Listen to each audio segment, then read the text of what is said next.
everybody. I hope everybody out there is well, y'all. I'm sitting here and I'm thinking about wait a minute, that book right there, this book right here, Pulling It From the Roots, Generational Curses, right? And I'm sitting here thinking about when I started writing this book. I did not know when I wrote the first word or the first sentence down that it would create something that I'm very proud of. When I first wrote it, the first version of this book is really, really raw. I mean, raw. I got some of those copies, right? I read it and I thought, Carrie, it's really raw. Some people would be very offended by the rawness of it. So I kind of like watered it down as much as I could. Still, some parts are kind of raw. I didn't think that when I was writing this book, that the first chapter would still be my favorite. It is about a young girl who has to care for her alcoholic mother. The father, he's not around, right? And there's really no guidance or anything to help to shape her into the woman that she could be. But the problem with it all is that she's just from a generational line of women who have experienced the same types of traumas. The sexual abuse, the single parenthood, the addictions, the low self-esteem, the low self-worth. Trying to find love in all the wrong places.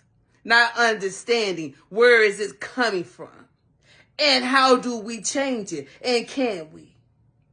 I think that first, we got to get honest.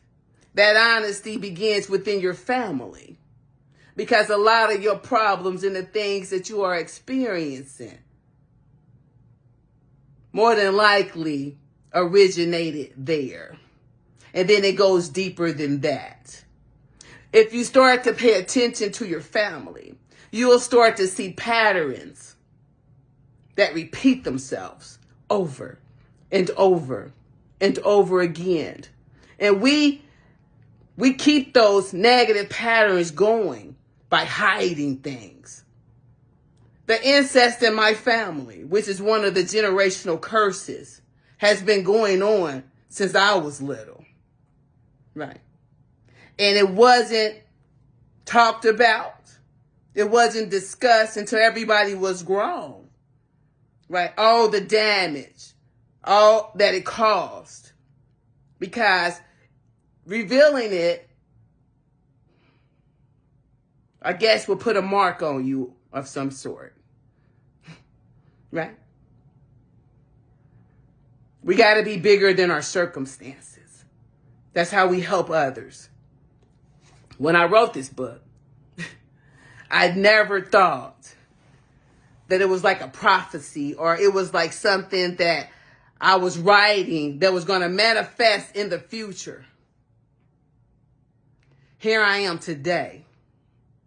3rd generation out, 4th generation out. Same behaviors have just repeated themselves. Repeated themselves. Repeated themselves. Right? And the whole lineage is impoverished.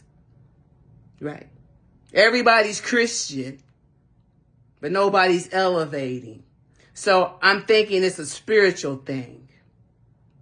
Right?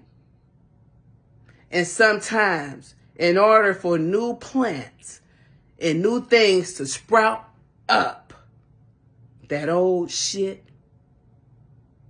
it has to be pulled up.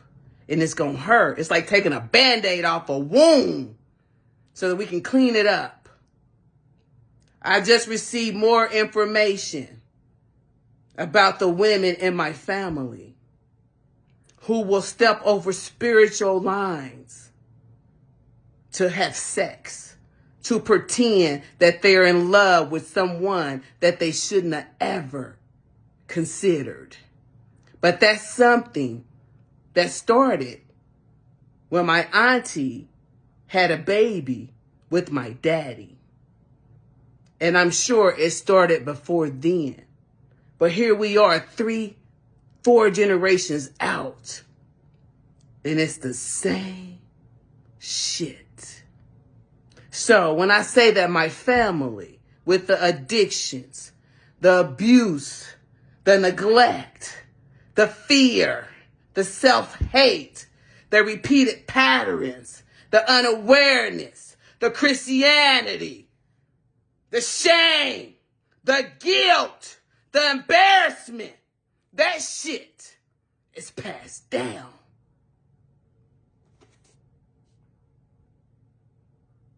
I know you're scared of it, but maybe, just maybe, you're going to have to be the change that you want to see. My name, Miss Carrie. Have I been victimized? You don't want to know. Am I a victim? Hell no. Y'all be good. Pulling it from the roots. Generational curses. Please support. You can get it on Amazon, right? I have some copies here. I can autograph it for you, send it out to you. Thank you for listening. Y'all be good.